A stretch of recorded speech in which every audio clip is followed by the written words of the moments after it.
오늘 우리에게 주시는 말씀은 출애굽기 7장 3절에서부터 5절까지 말씀입니다. 내가 바로의 마음을 완악하게 하고 내 표징과 내 이적을 애굽 땅에서 많이 행할 것이나 바로가 너희의 말을 듣지 아니할 터인즉 내가 내 손을 애굽에 뻗쳐 여러 큰 심판을 내리고 내 군대 내 백성 이스라엘 자손을 그 땅에서 인도하여 낼지라. 내가 내 손을 애굽 위에 펴서 이스라엘 자손을 그 땅에서 인도하여 낼 때에야 애굽 사람이 나를 여호와인 줄 알리라 하시매. 오늘 이 시간은 하나님의 표징과 이적 10대 재앙이라는 제목을 가지고 하나님 말씀을 증거하도록 하겠습니다. 저 여러분이 함께 출애굽기의 말씀을 읽었는데, 출애굽기는 말 그대로 애굽을 나가다, 애굽을 나가다라고 하는 그 뜻을 토대로 해서 우리가 이 애굽이 상징하고 있는 게 세상인데, 세상을 등지고 약속의 땅 바로 가나안을 향해 가는 이야기. 그래서 우리의 하나님의 사람들을 부르시어 영원한 천국으로 인도하시는 이야기다라는 것을 알 수가 있습니다. 그래서 이 출애굽기의 특징을 보게 되면 하나님이 자신이 누구인지를 출애굽기에서 밝히세요. 그전에는 자기가 누구인지에 대해서 바로 전능한 하나님이라, 그리고 내가 너와 함께 할 것이다 라고 하는 것을 창세기에서 보여줬다고 한다면, 출애굽기에서는 자신들이 약속의 때를 잊어버리고 노예가 되어진 그들을 부르시어 구원하시는 바로 하나님의 그 전지전능함을 보여주고 계신다는 거예요. 그래서 하나님이 어떤 분이냐, 모세를 만날 때에 자신을 계시하는데 자기는 스스로 있는 자, 자기가 바로 나는 나다라고 하는 얘기를 했어요. 나는 나라고 하는 게 이게 어떻게 보면 세상에도 번져지게 되면서 개성을 이야기하는 것으로 번져지게 됐는데, 실상은 하나님만이 쓸 수 있는 단어예요. 나는 나다. 내가 바로 어떤 존재인지는 내가 말을 하고 이루는 그 일들을 통해서 나는 이 세상의 주관자고 살아있음을, 바로 너희의 창조주임을 보여주겠노라. 하나님이 그런 부분을 가르쳐주고 계신다는 거예요. 그래서 이 출애굽기는 바로 애굽은 세상을 상징한다고 그랬잖아요. 세상을 향해 우리가 세상을 향해 살아가다 보니 노예가 되어지고 자신이 그리스도인인 것조차 모르고 살아가는 우리들을 부르시어서 구원하는 이야기. 하나님이 감동적으로 우리 인생들을 자신의 이름을 걸고 부르시는 이야기가 출애굽기다라는 걸 기억하시면 되겠습니다. 우리는 이 출애굽기를 마주하면서 다른 부분을 볼 수가 있는데, 뭘 볼 수 있냐? 하나님이 세상신과는 다르다는 것, 바로 그분이 참신이라고 하는 것을 보여주십니다.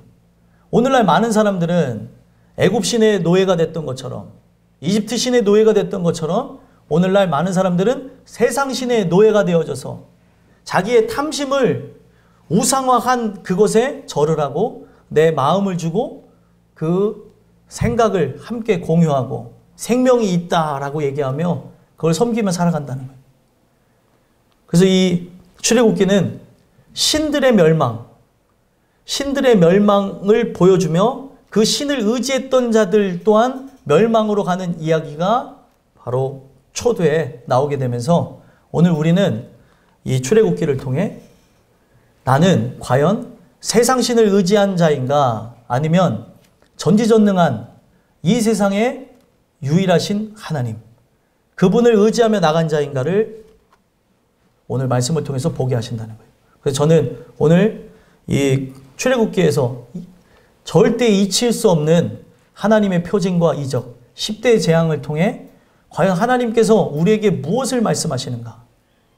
나는 애굽 사람들과 같은 존재인가? 아니면은 애굽 사람과 다른 하나님이 구별하여서 구원하기로 예정한 자인가? 살펴보시면서 오늘 여러분들에게 펼쳐지는 일들을 성경에 도입하시고 그것을 밝히 아는 복된 시간이 되셨으면 좋겠습니다. 그래서 오늘 본문에 보게 되면 하나님의 표징과 이적에 관한 내용을 바로 3절에 이야기하며 시작하는 걸 보게 되는데 한번 읽어볼까요? 3절 읽겠습니다. 시작. 내가 바로의 마음을 완악하게 하고 내 표징과 내 이적을 애굽 땅에서 많이 행할 것이나. 아멘. 여기 보면 바로의 마음을 완악하게 한대.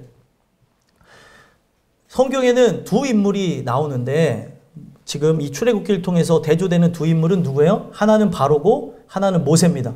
이거를 로마서에 가져가서 하나님이 그대로 사도 바울의 입술을 통해서 재차 설명하는 걸 보게 되는데, 모세는 하나님이 불쌍히 여기심으로 민족의 영도자, 의의 도구가 되어졌고, 우리가 아는 바로는 하나님이 그를 불쌍히 여기지 아니하심으로 불의의 도구가 되어지고, 그 불의의 도구가 되어져서 하나님의 백성을 괴롭히고 고통을 주는 그 이야기를 통해 하나님께서 그 영광을 극대화하게 되는 존재로 사용했다는 거예요.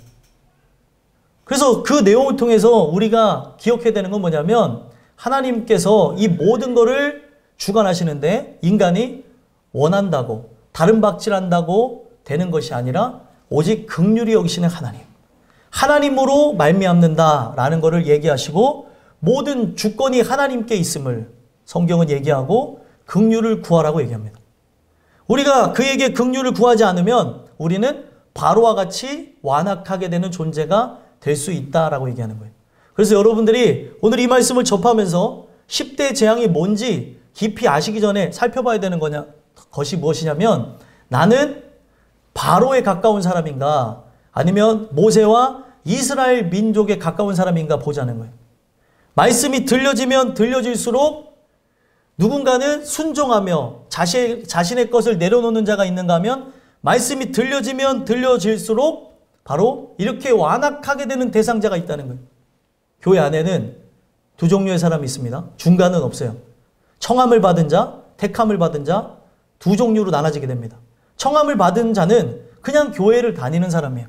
근데 교회를 다니면서 말씀을 계속 듣고 있는데, 이 청함을 받은 자는 결국에 어떻게 되냐면 바로와 같이 완악해 되어지고, 하나님의 뜻을 어느 정도 것은 자기가 자기 양심적으로 자기의 뜻을 따라서 지킨다고 하나 전적인 순종, 그러니까 성경이 말하는 순복함이 없다는 거예요. 순종하고 복종하는 그런 것이 없이 자기의 어떻게 보면 생각을 따라서 동의되어지는 것만 쫓아가는 존재, 그게 바로 바로와 같은 존재예요. 택함을 받은 존재는 자신의 것을 다 내려놓고 오직 하나님이 바로 나의 주인이시오, 당신이 바로 나의 왕이십니다. 나는 죄인이고 나는 부족하기에 당신의 뜻을 구합니다. 그것이 바로 구원받을 자, 구원받은 자의 모습이라는 거죠. 그렇게 말씀이 선포되는 과정 속에서 누군가는 점점 더 그리스도의 완전, 바로 장성한 믿음의 분량에 이르기까지 자라나는 자가 있는가 하면, 누군가는 점점 더 완악해져 간다는 거예요. 왜 그렇습니까? 하나님이 그가 추구하는 바 더러움에 내버려 뒀기 때문에 더욱더 완악해지는 거예요. 하나님이 나를 붙잡아 주시고 이끌어줘야, 하나님이 나를 견인하셔야 우리는 그 인도함을 따라 변화받고 끝까지 승리해 나갈 수 있다는 거예요. 성경은 우리의 정체성을 뭐라고 표현합니까? 목자라고 표현해요? 양이라고 표현해요? 양이라고 표현하죠. 양에게는 누가 필요해요? 반드시 목자가 필요합니다. 그래서 성경에 나온 그 양을 그냥 단순히 그때 시대적 배경에서 이스라엘 백성들이 길렀던 짐승으로 표현할 게 아니라, 이 양이 상징하는 게 바로 죄인들을 상징하고 있다는 거예요. 눈도 잘 안 보이고 냄새도 잘 못 맡고 다리는 짧고 이는 둔탁하여서 절대로 사나운 짐승을 만났을 때 대적할 수 없는 성향을 갖고 있는 짐승. 그리고 목소리도 잘 귀도 잘 안 들려요, 심지어. 그런데 이 양의 특징은 뭐냐면 목자의 음성에 따라 움직이게끔 되어져 있어요. 양이 양될 수 있었던 특징은 목자의 음성에 반응한다는 거예요. 유튜브 찾아보시면 그 내용 중에 있어요. 목자가 홀로로로로 그러니까 양들이 하면서 막 와요. 저 보면서 한참 웃었는데, 그 양들이 그 목자의 음성에만 반하는 거예요. 근데 그 동일한 소리를 내는 가짜가 그 목자의 음성을 흉내내면서 홀로로로로 했어요. 알아들을까요? 못 알아들을까요? 알아들어요? 못 알아들어요? 그 음성을 구분하더라고요. 그래서 양이구나. 아, 양은 목자의 음성에 반응하도록 만들어져 있구나. 정말 연약하기 때문에 목자를 의지할 수밖에 없겠구나. 그걸 보면서 알게 되어졌어요. 그러나 염소는 비슷하게 생겼어요. 비슷한 듯 하나 염소는 자라날수록 그 특이함이 있는데 염소는 잘 길들여지지 않는데요. 특이한 염소들이 있어요. 종종. 그러면은 주인을 잘 따르는 염소도 있지만 염소는 잘 길들여지지 않고 주인의 그 음성에 잘 반응하지 않는다는 거예요. 그래서 성경은 이걸 나누죠. 양과 염소. 양은 오른편에 있는 구원받은 백성들. 염소와 같은 자들은 왼편에 있는 자들로 구원받지 못할 백성들.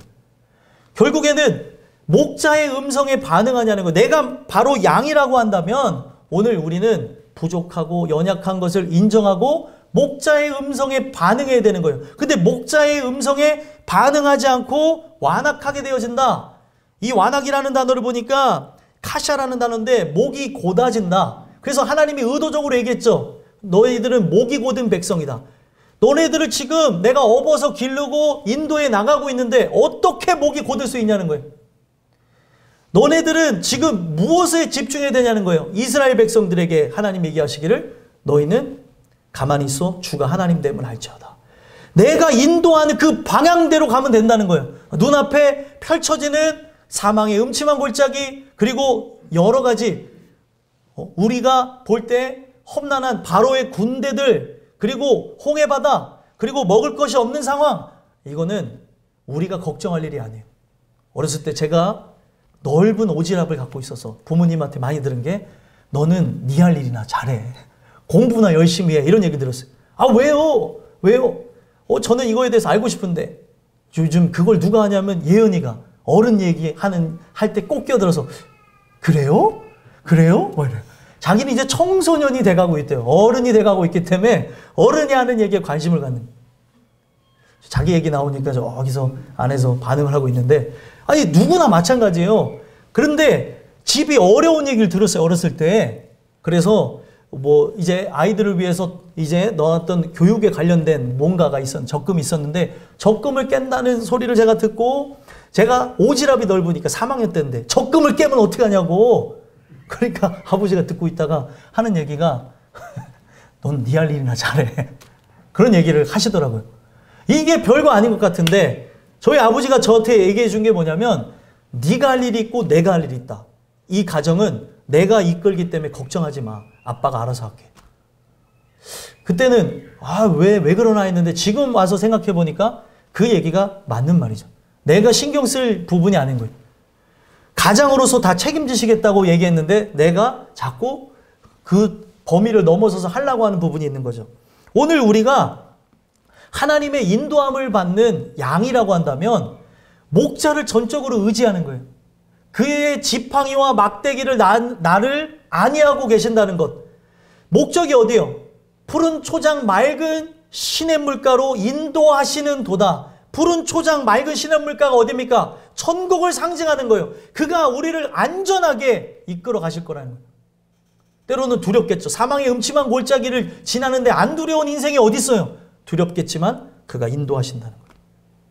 이게 양떼가 그 주인의 음성을 들으면서 나가야 되는 모습이고 양떼가 아닌 염소와 같은 바로는 말씀을 들으면 점점 부정하고 이 완악함으로 공격적인 성향, 잔인하고 그리고 자기의 의를 주장하면서 불순종하는 모습이 나온다는 거예요. 그래서 이 바로는 하나님의 그 역사하심을 극대화되게 하는 그런 존재로만 사용되어집니다. 불의의 도구. 저는 이 말씀을 여러분들에게 전달해 드린 이유가 불의의 도구가 되지 마시고 의의 도구가 되기 위하여 하나님의 그 인도하심을 따라 본인만 구원받는 게 아니라 민족의 영도자로 쓰임을 받았던 바로 모세와 같은 자들이 여러분들이 되셨으면 하는 바람을 갖고 이 메시지를 드리는 겁니다. 그래서 바로의 마음은 완악하게 되어지고 하나님이 어떻게 행하신대요? 내 표징과 이적을 애굽 땅에서 많이 행할 것이라. 애굽 땅이 어디예요? 상징하는 장소가 세상이죠. 세상에서 하나님이 표징과 이적을 행하시겠다는 거예요. 이 표징이라고 하는 요 단어는 오트라고 하는데 보통 나타난다라고 하는 그런 말로써 신호, 깃발 이렇게 쓰여지는 단어예요. 그래서 어떤 표시를 할 때 나타나는 단어라는 거죠. 하나님이 그 각각 표시를 통해 우리로 하여금 부르시는 장소인 십자가로 나가게 하기 위해서 보여주는 것이 바로 표징이라는 거예요. 그래서 신약에서는 이걸 뭐라고 얘기해요? 표적이라고 얘기하죠. 하나님이 우리에게 신호를 보여주는 거예요. 우리가 차를 타고 만약에 운전한다면 그 신호에 따라서 파란불이 되어지면 어떻게 해요? 파란불이 되어지면 앞으로 가겠죠. 내가 차라면. 어쩔 때는 내가 차인 줄 알고 저 파란불을 보고 빨간불에 건널 때가 있어요. 그런 적 없으세요? 저는 그럴 때가 있어요. 그래갖고 어머 내가 차가 아닌데 왜 그랬지? 저만 이상한가 보네요.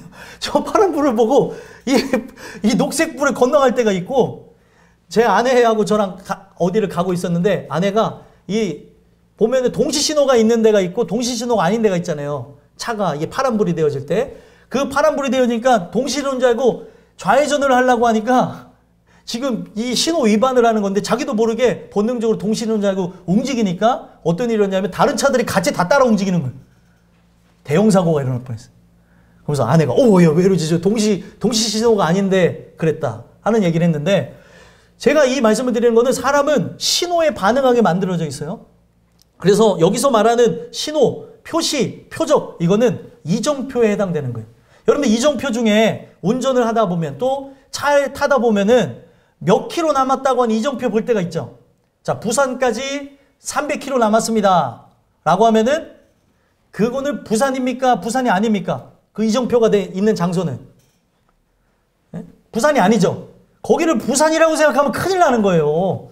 여기서 말하는 이 표징이라고 하는 거는 바로 우리가 하나하나 하나님이 보여주시는 자신을 계시하는 그러한 특징적인 신호, 표시를 따라서 점점 어디로 가는 거예요? 십자가 밑으로 나가는 거라는 거예요. 그러나 그 표시는 뭐예요?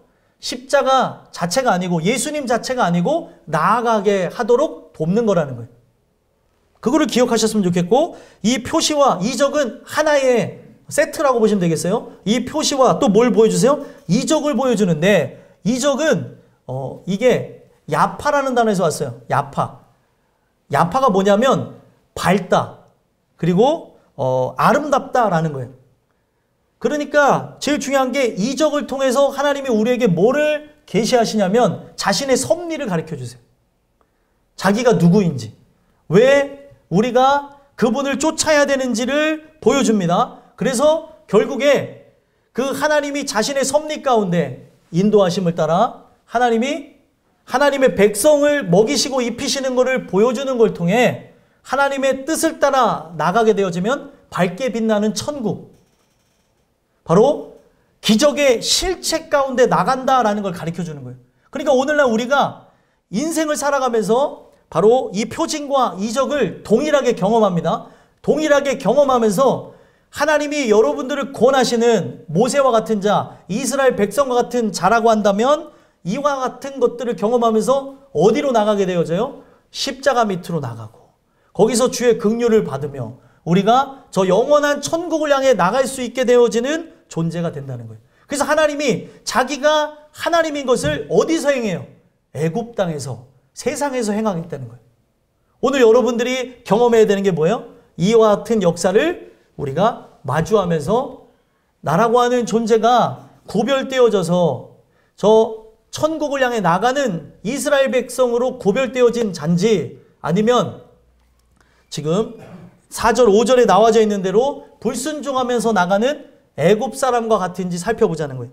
4절 5절 한번 읽어볼까요? 읽어보겠습니다. 시작. 바로가 너희 말을 듣지 아니할 터인즉 내가 내 손을 애굽에 뻗쳐 여러 큰 심판을 내리고 내 군대 내 백성 이스라엘 자손을 그 땅에서 인도하여 낼지라. 내가 내 손을 애굽 위에 펴서 이스라엘 자손을 그 땅에서 인도하여 낼 때에야 애굽 사람이 나를 여호와인 줄 알리라 하시매. 아멘. 바로는 좀 죄송하지만 하나님께서 구원하기로 예정하지 않았어요. 아담의 범죄 이후로 하나님이 이 창세전에 예정한 자만 죽음 가운데서, 사망 가운데서 생명으로 옮겨지는 바로 구원에 대한 작정이 있게 되는 거예요. 이중 예정이 아니라 하나의 예정밖에 없는 거예요. 벌어진 상태에서 우리를 고아와 그리고 과부와 그리고 성경에 보니까 고통을 받는 그런 존재 속에서 구속해내시는 거라는 거예요. 그래서 여기서는 바로 하나님이 구원하시기로 작정한 자만 있는 거죠. 작정한 자는 하나님이 붙잡아줘서 말씀을 듣고 이해하고 깨닫고 믿음으로 변화가 일어나지만 하나님이 구원하기로 작정하지 않은 자는 자연적으로 나타나는 게 뭐예요? 그 말을 듣지 아니한다는 거예요. 그래서 제가 이 말을 보면서도 우리 모두가 함께 알아야 되는 게 십자가 선상에 매달리신 예수 그리스도는 여러분들이 구원받을 것, 또 어떤 누구누구가 구원받지 못할 것 알까요? 모를까요? 알까요? 모를까요? 당연히 아시죠. 그가 즉흥적으로 구원해 가시는 게 아니라 창세전에 이 모든 것이 바로 하나님의 뜻에 동의되어져서 하나님과 함께 그리스도와 성령 하나님이 이 세상을 창조했기 때문에 누가 구원받을지를 다 안다는 거예요. 근데 세상이 얼마나 악한지, 누가 구원받을지, 누가 은혜의 사람인지 이거를 산타크로스에 입혀갖고 어떻게 해요? 누가 착한 애인지 나쁜 애인지 오늘 밤에 다녀가신대. 이거 산타크로스를 바로 예수님이 있는 자리에다 올려놓은 세상의 상술과 더러움이라는 거예요.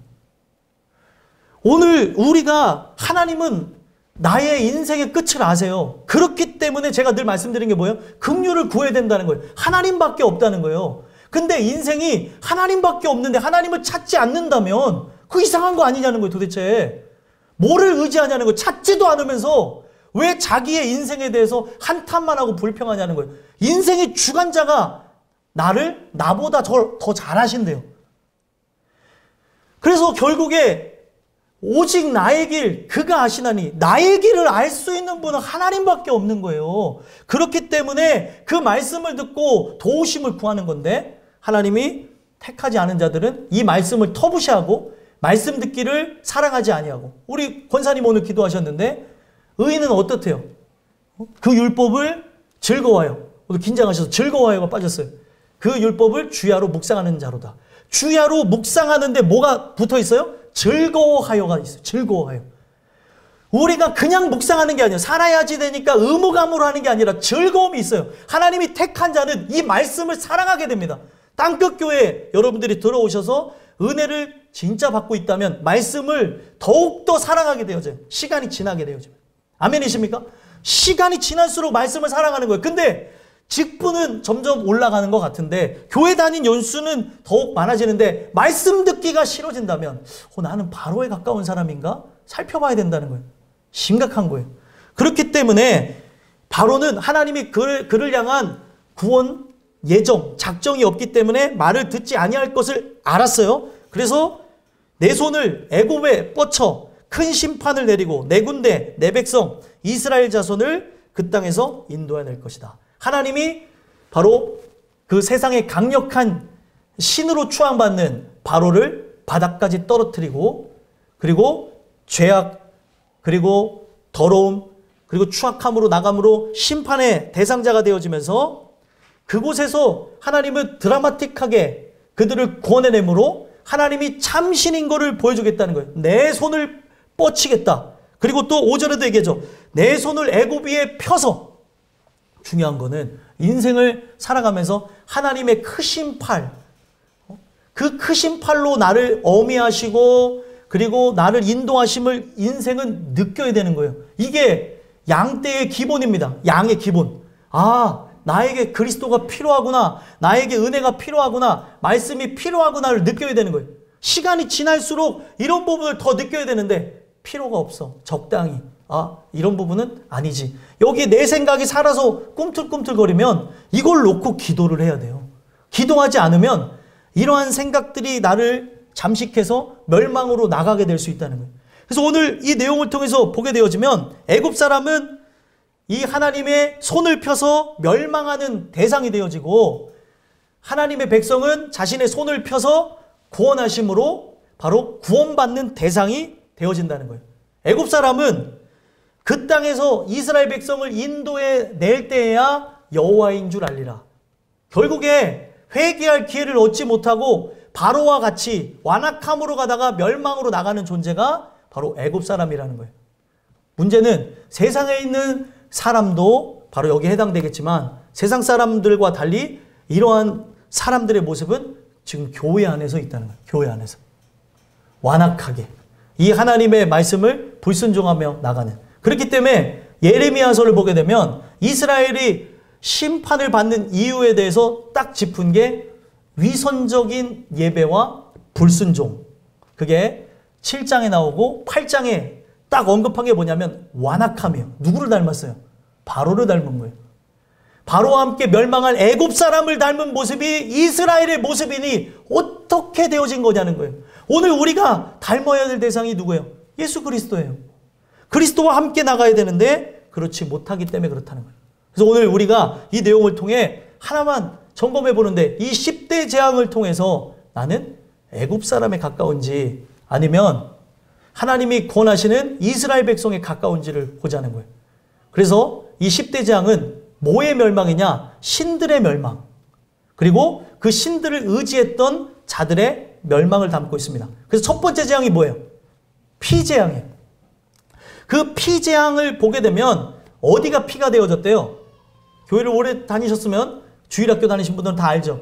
그 피재앙이 상징하고 있는 게 무엇입니까? 바로 나일강. 그들이 생각하는 생명의 젖줄 나일강이 피로 변화했다는 거예요. 그래서 여러분들 이게 별거 아닌 것 같은데 나일강을 그들이 생각할 때 신성시했어요. 왜 그러냐면 이 나일강은 사하라 사막을 이렇게 통과하면서 1년 내내 그 수원지가 마르지 않는 장소예요. 그러니까 거기가 말라버린다면 그들은 생명을 유지할 수가 없는데 비가 오든 비가 오지 않던 빅토리아 호수로부터 쭉 이 수원지가 거기에 비가 많이 오거든요. 거기서부터 내려오는 이 나일강의 이 모든 젖줄기가 비가 오지 않는 상황에서도 마르지 않는 걸 보고 이거를 신격화, 신성화하게 됩니다. 그래서 그 나일강을 주재하는 크놈과 하피 신이 있어요. 이게 애굽 사람들이, 이집트 사람들이 섬겼던 신인데 바로 이 나일강이 뭐로 변화요? 피로 변하는 이 사건을 보면서 피가 되어졌다고 한다면 그냥 과학자들이 생각할 때 오늘날로 얘기하면 이게 뭐예요? 적조현상이 일어난 거죠. 그렇죠? 맞지 들어요? 네. 그래갖고 이 물 자체가 뭐가 살 수가 없게 되는 환경이 되는 거예요. 물고기가 살 수 없는 환경이 되어서 다 폐사해버리게 되는 상황이 일어난 거예요. 그러니까 이 상황을 보면서 그들은 어떤 걸 느껴요? 절망하고 좌절하는 거죠. 아, 우리가 의지했던 나일강 신이 우리를 버렸다. 나일강 신이 진짜가 아니구나 라고 하는 것을 물이 피로 변하는 사건을 통해서 하나님께서 의도적으로 얘기한 거예요. 그러면서 뭐를 보여주십니까? 물이 피로 변하는 걸 통해 진짜 이 세상을 주관하고 이 세상의 창조주가 누구인가에 대한 물음표를 주기 시작하는 거예요.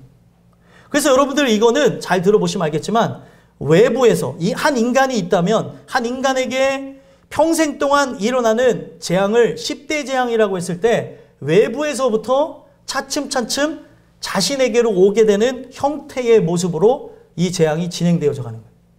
그러니까 결국에 인간이 그 나일강에 대해서 어떻게 해요? 신성시하던 마음을 포기하게 되는 거고 예수님은 여기서 훗날에 최후의 만찬 때 무슨 얘기를 합니까? 자기가 나눠주는 포도주를 통해서 이거를 뭐라고 얘기했어요? 이것은 나의 피니. 이것을 너희가 받아 마시라. 이것은 바로 너희를 살게 하는 바로 음료라고 얘기해요. 왜 주님이 그런 말씀을 얘기하십니까? 바로 자신을 믿고 의지하는 것만이 어떻게 보면 자신의 살과 피를 먹으라고 하는 게 어떤 의미예요? 십자가 사건을 의미하는 거잖아요. 십자가 사건을 경험하는 것만이 너네들이 인생을 살아가며 참 생명이 어디로부터 오는지를 알게 한다라는 얘기를 하는 거예요. 그래서 너희들은 오늘날 지금 내가 너희들을 위해서 주는 이 포도주 잔을 마시면서 나를 기념해라, 기억해라 한 거죠.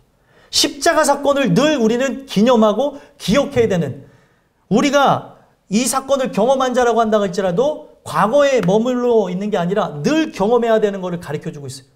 생명의 신이 누구인가 보여주는 사건이 바로 피재앙이었고, 그 다음에 뭐예요? 개구리 재앙이죠. 개구리 재앙은 그때 당시에 그들이 섬겼던 신이 있어요. 헤케트라는 그런 신이 있는데 개구리 형상을 하고 있어요. 몸은 여신인데 머리가 개구리예요. 그래서 다산을 상징하는 신인데, 여러분들 개구리가 뭐를 많이 낳아요? 태윤아, 개구리가 뭐를 많이 낳지? 그렇지, 알. 오, 정신 차리고 있네? 알을 많이 낳아요. 새끼? 이러면 큰일 나는 거죠. 알을 낳아요. 안 헷갈리길 다행이죠. 알을 많이 낳아서 올챙이가 거기서 막 바글바글 나오잖아요. 사람들이 그걸 보니까, 아, 저거를 신성시하고 신격화하게 되면, 저거를 섬기면 우리도 자녀를 많이 낳겠다 해가지고 여신의 몸에다가 머리에다 뭘 씌워놨어요? 개구리 머리를 씌워놔가지고 헤케트라는 신을 만들어낸 거예요. 그런데 처음에 여러분들이 이걸 생각해 보세요. 처음에 자기가 섬기는 신이 헤케트인데, 바로 개구리인데, 개구리가 우리 집에 막 들어와요. 그러면 좋을까요? 나쁠까요? 아, 생각을 하고 들어야지. 내가 섬기는 신이 개구리라니까? 그러면 개구리가 내 집에 들어오면 좋아요? 나빠요? 헷갈려? 잘 생각하고. 여기 헷갈리면 안 되지.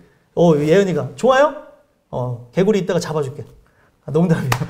개구리가 들어오면은, 야, 신님이 나에게 들어왔다 하면서 너무 좋아하는 거거든. 한 마리가 들어오고, 두 마리고, 세 마리가, 10마리가 들어올 때, 와, 우리에게 엄청난 일이 일어나려나 보다. 우리가 복을 막 진짜 받겠다 라고 했는데 점점 많아져요. 10마리, 100마리, 1000마리. 와, 몇천 마리가 우리 집에서 우글우글 돼요. 좋을까요? 나쁠까요? 나쁘죠. 성경은 뭐라고 얘기해요? 이 다산을 상징하는 이 개구리가 결국에 다 모여갖고 한꺼번에 죽어버립니다. 먹을 게 없으니까 죽게 되어지죠. 그래서 죽게 되어지면서 어떤 일이 일어났겠어요? 악취를 풍긴 거예요. 냄새가 너무나 고약하니까 숨을 쉴 수가 없었대요. 그래서 이 개구리를 하나님이 다 치워버리니까 그때서 바로가 숨을 쉴 수 있으니까 또다시 마음이 완악해졌대요. 그러면 여러분들, 이 개구리만 봐도 이제 그들은 좋아하지 않았고, 개구리 그 여신을 볼 때 어떤 생각을 했겠어요? 저건 가짜다. 저거는 나를 도울 수가 없다. 라고 하는 거를 하나님께서 보여주는 거예요. 자, 이게 단지 그냥 개구리가 죽은 얘기가 아니라, 오늘날 여러분들이 하나님의 은혜를 통해서 구원받는 자라고 한다면, 하나님께서 말씀을 통해서 그냥 여러분들이 순종하며 나간다면 이런 10대 재앙 같은 일들은 없겠지만, 여러분들을 구별해야 내셔야 되기 때문에, 여러분들을 은혜 속에 하나님의 뜻대로 나아가게 하셔야 되기 때문에 어떤 일들이 일어날까요? 하나님이 애굽에서 구원해내는 사람이 여러분들이라고 하면 바로 이 다산, 풍요가 조금씩 사라져가는 그런 일들이 인간에게 나타나는 거예요. 이게 한 인생에게 나타나는 이야기를 표현해주고 있는 것이라는 거죠. 그 다음에 뭐예요? 이 재앙이죠. 이 재앙은 뭐냐면 땅에서 흙을 이렇게 한 줌을 가지고 이 모세가 이걸 붙잡고 기도를 하게 되는 것으로, 거기서 뭐가 발생하게 되어져요? 이가 막 나오게 되는 거예요. 근데 이거를 보니까 이라고 하기보다는 각다기에 가깝습니다. 각다기는 사람을 물지 않아요. 근데 이거는 이쪽 지역에 있는 각다기는 막 눈, 코, 입에 막 들어가는 각다기라는 거예요. 그래서 사람에 막 달라붙고 음식에 달라붙고 해갖고 눈, 코, 입에 들어가서 갖가지 질병을 퍼뜨렸다. 그리고 여기서 이 몸에 들어가면서 여러 질병들이 나타나니까 인간이 견딜 수가 없는 거예요. 오늘날 여러분들 보세요. 지금 바깥의 외부에서부터, 지금 어떤 사물에서부터, 그리고 내 바깥에 있는 것에서부터 점점 이 재앙이 어디로 들어와요? 내게로, 나에게 범위를 좁히면서 들어오고 있는 거예요. 그러면서 지금 인간이 이러한 불편함을 겪게 되니까 하나님을 찾게끔 되어지는 일들이 나타난다는 거예요. 만약에 택한 영혼이라고 한다면 바로 여기서부터 이 10대 재앙으로 가기 전까지 여기서부터 보름을 받게 되는 자들이 있는데, 대다수의 사람들은 그러지 못하기도 하니까 그 다음 재앙으로 넘어가는 경우들도 나타난다는 거예요. 이걸 자꾸 의지하면서 나가는 거예요. 그래서 그때 당시에 일부러 흙을 통하여서 이 재앙을 만든 이유가 토신이 있어요. 애굽의 토신이 바로 게부라고 하는 토신인데 그 토신의 멸망을 보여주는 거예요. 아, 내가 의지할 것이 이게 아니구나 라고 하는 것을 보여줬고, 그 다음에는 뭐예요? 파리 재앙이죠. 그때 당시에 파리 형상을 하고 있는 신이 있었어요. 하콕이라고 하는 신이 있었는데 이 신을 추앙하면서 성경에도 보면은 제붑이라고 하는 히브리어가 있어요. 그래서 바알, 제붑, 파리 형상을 하고 있는 신들을 섬기고 있는 자들에 대한 이야기가 성경에 나옵니다. 근데 그 파리 신, 어떻게 보면 멍청해 보이는 그 신에게 절하고 경배라고 하는 그들의 모습이 있는데, 우리를 좀 지혜롭게 하고 풍요롭게 해달라고 기도를 하는데 그 파리가 막 집에서 들끓는 거예요. 엄청나게 많은 파리가 들끓게 되어지니까 어떻게 하겠어요? 파리가 여러분들 몇 마리만 날아다닐 때는 만약에 파리가 없는 집안에 몇 마리가 날아 들어오면 오늘 신이 나와 함께하네 라고 생각을 할 수 있겠지만, 파리가 수백 마리가 수천 마리가 내 집안에 막 들어와서 막 날아다니게 되면 신이라고 생각하지 못하고 막 도망다니고, 아니면 전기 파리채를 갖고 와서 다 잡으려고 하는 게 인간이에요. 그래서 그걸 통해서 그들이 고통을 받기 시작하니까 파리신도 나를 도울 수가 없구나. 인생에 정말 참된 지혜를 주시는 분은 하나님이구나. 이들은 나에게 도움이 될 수 없구나 라고 하면서 그들이 의지하는 신도 또 죽게 되어지는 거예요. 그리고 또 그 다음 무엇입니까? 피, 개구리, 이파리, 가축병. 가축병 재앙이 일어나는데 그때 당시에 대표적인 가축병이 그 가축이 뭐냐면 소예요. 소. 지금도 인도에 가면 소는 뭐예요? 거의 신이에요. 소 한 마리가 그 도로에 누워 있잖아요. 교통체증이 장난이 아니에요. 소를 화나게 하면 안 된다고 해가지고 소가 거기서 대세겜질하고 있는 영상이 있어요. 인도 영상들 보면은 소가 앉아서 하고 빵빵 이런 거 하는 사람 한 명도, 우리나라 사람들이야 가서 난리가 나겠지만 소가 거기서 여물질하고 있으면 가만히 있어요. 노하게 하면 안 된다고. 사람이 그렇게 어리석은데 이 가축병이 돌게 되면서 소를 중심으로 그들이 키웠던 모든 가축들이 싹 다 죽어버립니다. 그러니까 그들이 생각할 때 지금 이 황소신이 죽게 되는 이 상황을 보게 되니까 이거는 우리가 저 신을 섬겼던 것이 잘못되어졌구나. 이게 가짜구나 라고 하는 것을 그들이 생각한다는 거예요. 그러니까 여러분들 이게 뭐예요? 지금 주변에 지금 나와 그리고 지금 주변에 있는 것들이 점점점 포위망을 좁혀오듯이 오게 되면서 한 인생에게 고통으로 나가는 장면이 오게 되는 거예요. 가축이 싹 다 죽었다고 하는 거는 뭐가 없어지고 있는 거예요? 먹을거리가 없어지고 있는 거예요. 지금 먹을거리와 또 이제는 또 먹을거리 중에 하나가 또 없어지기 전에 이게 지그재그로 오고 가는 걸 보게 되는데, 바깥에서 나에서 바깥으로 또 이렇게 나가는 걸 보는데, 종기가 어디에 돋아나요? 각 짐승, 그나마 살아남은 짐승하고 인간의 몸에 다 돋는 거예요. 어떤 질병인지는 몰라요. 어떤 질병인지는 모르는데 피부병이 돌면서 다 죽음으로 나가더라는 거예요. 고통 가운데. 피부병이 얼마나 여러분들 가려운지 아시죠? 피부에 알러지 반응 일어나신 분들은 이거 병원 가서 주사 맞지 않으면 안 될 정도로, 또 이 잘못하면 알러지가 이 기도를 막아갖고 죽게 되어지죠.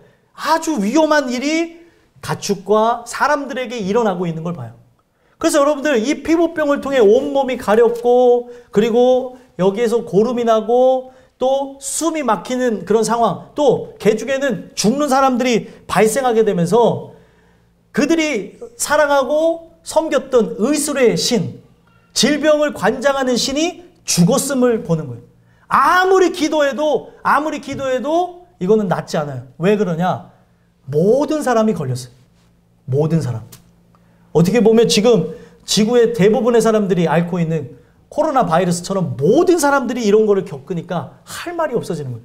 자기네들은 그렇게 신심을 갖고 나간다고 하는데 그런 일들이 그들에게 나타나지 않고 모든 사람들이 고통받아하며 죽어가는 모습을 보니까 의술의 신도 질병의 신도 죽었구나. 그런 생각을 갖는 거예요. 그 다음에 뭐예요? 우박이죠, 우박. 우박이 막 떨어져요. 이 우박은 여러분들 심지어 떨어지게 되면 어떻게 됩니까? 우박이 떨어지게 되면 사람이 맞아 죽을 수도 있죠. 우박이 떨어지면 어떤 일이 일어납니까? 추수전에 우박이 오게 되면 그 열매는 다 먹지 못하잖아요. 다 떨어져 버립니다. 그래갖고 대부분의 농작물이 여러분들 이집트는요, 사모작이 가능할 정도로 굉장히 풍요로운 동네인데 모든 작물이 그 우박을 맞으면서 먹을 수 없게 되어진 거예요. 그러니까 여러분들 뭐예요? 바깥에서부터 지금 안쪽으로 들어오게 되면서 한 인생이 고난, 역경을 당하면서 이제 먹을 것도 없는데, 그리고 자신의 몸도 아파오는 한 인생의 모습을 이렇게 연상할 수 있는 재앙이 일어나고 있는 거예요. 그래서 이게 역사적으로 일어난 재앙이기도 하지만 중요한 거는 영적으로 볼 때 한 인생을 돌아오게 하기 위한 하나님의 하나의 방편 중에 하나이기도 하라는 거예요. 우리가 항복하고 온다면 더 이상의 재앙은 없습니다. 그러나 항복하고 오지 않는다면 재앙은 계속 되어지는 거예요. 그래서 이 우박 재앙을 통해 대부분의 농작물이 사라졌어요. 농작물이 사라지니까 그때 당시 우박이 어디서 내려요? 하늘에서 내려오잖아요. 하늘의 신이 죽었다. 하늘의 신 누트가 죽었다. 이런 얘기하고 그 작물을 관리하는 신이 죽었다. 풍요를 이렇게 관장하는 신이 죽었다. 막 이런 얘기를 하면서 그들은 절망 상태에 나가게 되어진 거예요. 그리고 그나마 남은 작물들이 있었겠죠? 그 남은 작물을 뭐가 와서 다 뜯어먹어요? 메뚜기가 와서 다 뜯어먹는 거예요. 다음 재앙은 메뚜기. 그러니까 먹을 게 아무것도 없어지는 거예요. 근데 그때 당시에 메뚜기를 통해서 피해를 많이 받기 때문에 메뚜기를 관리하는 신이 있었대요. 그 메뚜기가 관리하는 신이 잠이 들었는지 죽었는지 그들이 생각할 때는 이런 재앙을, 대재앙을 맞이하니까 그 신도 죽었다고 생각을 하게 되는 거예요. 자, 이거는 애굽 신의 멸망을 통해서 세상 신의 멸망과 세상을 의지하는 자들의 허무함과 고통으로 나가는 이야기들을 담고 있는 거예요. 그러면은 이제는 먹을 게 그나마 남아 있었던 것도 메뚜기가 싹 먹으면서 아무것도 없어요. 내 몸이 아파오고 먹을 것을 먹지 못하고 이제 곡기를 끊어가면서 사람이 지금 뭐에 지금 가까워지냐면 죽기 전에 사람의 모습을 연상할 수 있는 모습이 나타나는 거예요. 사람이 죽기 전에는 곡기를 끊습니다. 그런 것처럼 지금 이 내용 속에서 우리가 연상해 볼 때 한 인생이 먹을 수 있는 것들이 다 없어지면서 고통으로 나가는 장면이 나오는데 그 다음이 뭐예요? 흑암재앙이에요. 흑암재앙이 일어나는데 어디에만 흑암재앙이 일어나요? 애굽에만 일어나는 거예요. 애굽에만 3일 동안 지속되어지는데 이 흑암재앙은 다른 게 아니에요. 특히 이집트에서는 섬기는 태양신이 많았어요. 3종류인가 4종류 정도 되는데 이 태양신 라를 비롯해서 호루스 그리고 또 다른 신이 있어요. 제가 그 신까지 알 필요는 없잖아요. 이런 신들이 다 죽었다고 생각하는 거예요. 왜요? 태양은 늘 어김없이 뜰 줄 알았는데 그 태양이 안 뜨는 거예요. 어느 날 보니까 어둠만 있는 거예요. 얼마나 무섭겠어요. 근데 희한한 거는 이게 그쪽 고센 땅은 이스라엘 백성들이 사는 지역이었거든요. 고센을 제외한 이스라엘 전역에만 나타났던 특이한 현상이에요. 고센 땅에는 빛이 있었대요. 이게 어떻게 가능할까? 바로 하나님이 빛이심을 보여주는 거예요. 어둠 가운데서도 어둠을 밝히면서 나가는 장면을 보여주는 겁니다. 그래서 태양신이 힘을 잃어버리고 죽었음을 보여주고 있는 장면이고, 이 내용을 통해서 이야기하고 있는 게 뭐예요? 인생은 결국에 이러한 흑암의 상태, 죽음의 상태로 나가게 될 것임을 얘기하는 거예요. 죽음을 생각해 보십시오. 지옥을 생각해 보십시오. 흑암밖에 없잖아요. 고통밖에 없잖아요. 빛이 없으므로 공포와 두려움이 계속되어질 것을 보여주는 겁니다. 그리고 결국에 이 흑암재앙 끝에 어떤 일이 일어나요? 장자 죽음이 일어나는 거예요. 장자 죽음이 일어나는데 모든 가축에 태어난 첫 새끼서부터 그리고 애굽의 전역에 있는 모든 장자가 죽었고, 누구도 죽었어요. 심지어 바로의 첫째 아들도 죽었습니다. 이게 단지 그냥 이러한 역병이 돌아갔고 애들이 죽었다는 게 아니고 단순한 역병이 아니라 장자만 죽게 되는 일들이 일어나게 되면서 하나님이 이 모든 거를 주관하는구나 라는 거를 보여줬다는 거예요. 그래서 그때 당시에 사람들이 생각할 때 생명과 죽음을 관장하는 신 오이리스가 이 부분에서 죽었다라고 하는, 오이시스가 죽었다고 하는 그 부분을 그들이 체험하게 되는 거예요. 만약에 그들이 함께 했다고 한다면 죽음이 없었겠죠. 그리고 왕가를 지켜주는 신이 있어요. 그때 당시에 왕가를 지켜주고 그 왕을 신격화하면서 함께하는 신이 바로 호루스인데, 거기에 이들이 죽게 되어지면서, 장자가 죽게 되면서 호루스도 죽었다라고 하는 거예요. 오늘날 이 사회 대중문화에 보게 되면은 항상 등장하는 게 호루스의 눈이 등장해요. 우연이 아니라 이런 부분들이 등장하게 되는 것은 이때 이 신들의 멸망, 애굽의 신의 멸망, 세상의 신의 멸망을 통해 세상 신이 엄청난 타격을 받았기 때문에 세상 신을 추종하는 그 자들이 이러한 대중문화를 장악하여서 사람들을 현혹시키고 오늘도 사람들을 고통으로 나가고 있다. 우리는 건재하다. 우리는 그때 죽은 게 아니다. 라고 하는 측면에서 이렇게 보게 되면 피라미드 위에 눈을 형상으로 하고 있는 거, 이런 부분들을 자꾸 사람들에게 매칭을 하려고 하는 게 그런 측면이에요. 이런 부분에 대해서는 궁금해할 필요가 없습니다. 이것하고 관련이 있다는 걸 얘기해 주는 거예요. 그래서 결국에는 뭐예요? 그때 이미 세상신은 다 죽은 거예요. 왜 죽게 되어집니까? 왜 세상신의 멸망이 다 끝으로 예고가 되어졌습니까? 그때 당시에 애굽신만 죽은 게 아니라 모든 세상신이 멸망으로 나가게 될 것을 예고했으니 장자 죽음에 대한 그 예고 가운데 누구만 살아남냐면 이스라엘 자녀만 살아남아요. 뭐 때문에 살아남아요? 유월절. 유월이라고 하는 거는 넘어가다는 뜻이에요. 죽음을 넘어가다. 그 유월절에 어린 양 되어주시는 어린 양의 실체, 예수님이 십자가 달려 죽으실 것이기 때문에 우리는 죽지 아니하고 산다는 거예요. 자, 이 내용이 왜 중요하냐면 오늘 한 인생이 주님의 은혜 가운데 회개하고 돌아오지 않는다면 장자 죽음을 통해 다음 세대가, 그리고 다음에 이어질 것이 없음을 얘기하는 거예요. 이걸 통해 우리 인생이 십자가 사건을 경험하지 않는다. 이 10대 재앙을 통해 하나님이 영적으로 말씀해 주시는 우리가 그 유월절 어린 양의 실체가 되는 십자가 사건을 경험하지 않는다. 뭘 얘기하는 거냐? 애굽 전체의 곡소리가 난 것처럼 나의 인생의 곡소리가 날 것을 얘기하는 거예요. 천국에 갔어요. 어떤 사람이 하나님의 갑작스러운 부름을 받고 천국에 갔어요. 슬프지만 다시 만날 날이 있기 때문에 절대 곡하지 않습니다. 슬퍼서 울음을 참기는 해요. 근데 세상 사람들이 누군가 죽었을 때 왜 아이고 아이고 곡소리를 내냐면 너무나 아쉽기 때문에, 그들을 다시 만날 수 있을까, 못 만난다는 생각에 그렇게 슬퍼하면서 소리를 내고 우는 거예요. 그런데 우리는 만약에 인생을 살아가다가 일찍 부름을 받았을지라도 예수 믿었다면, 예수 믿고 구원을 얻었다고 한다면 우리에게 천국이 예비되어져서 천국에 들어간 것이기 때문에 곡소리가 필요가 없는 겁니다. 유월절 어린 양의 실체이신 십자가 사건을 경험했기 때문에 우리는 죽어도 살겠고 무릇 살아서 믿는 자는 영원히 죽지 아니하리라 라는 말씀이 현실이 될 거라는 거예요.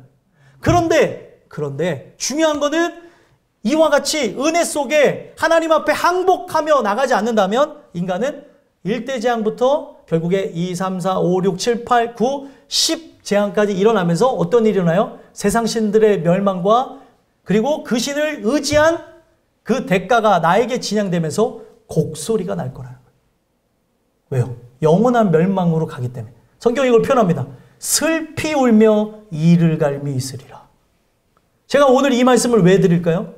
오늘 이 말씀을 들으면서 혹시나 집중이 잘 안 되신 분들은 다시 듣기를 제가 부탁을 드립니다. 이 말씀을 통해서 우리가 이러한 재앙들을 맞이하지 아니하고 은혜 속에 승리하기 위해서 말씀을 듣는 이유는 이와 같은 것을 경험하면서 돌아오는 것도 감사한 일이지만 이와 같은 신들의 멸망, 그것을 의지한 그런 대가, 이런 모든 고난과 역경을 받으면서 돌아오지 않고 지금 이 말씀을 믿음으로 돌아오라고 이 말씀을 주시는 거예요. 인생을 살아가면서 우리가 많은 고통과 환난, 가난, 질병, 그리고 괴로움들을 느낍니다. 이것이 복음을 경험한 자에게는 문제가 되지 않아요. 이겨내야 될 것이지만 복음을 만나지 않은 자에게는 이런 일들을 우연으로 치부할 게 아니라 하나님께서 부르시는 재앙이 아닌가 살펴보며 징계인가 무엇인가 살펴보며 나갈 때 우리가 이 마지막 재앙을 보지 않고 결국에 영원한 천국에 들어가게 된다는 거예요. 오늘 이 메시지가 여러분들 안에 들려져서 이 표징과 이적은 과거 사건이 아니에요. 10대 재앙은 옛날 이야기가 아닙니다. 지금도 진행되어지고 있어요. 여러분들은 10대 재앙 중에 몇 번의 재앙을 지금 경험하고 있습니까? 이미 돌아온 자라고 한다면 재앙은 이제 없어요. 돌아오지 않았다면 이 재앙의 중간에 있을지 끝에 있을지 초도에 있을지 우리는 알지 못합니다. 돌아오심으로 주님의 은혜 속에 그와 함께 광야를 통과하며 저 영원한 새하늘과 새 땅 천국을 향해 나가는 저와 여러분들이 되시기를 주 예수 그리스도를 간절히 소망합니다. 기도하겠습니다.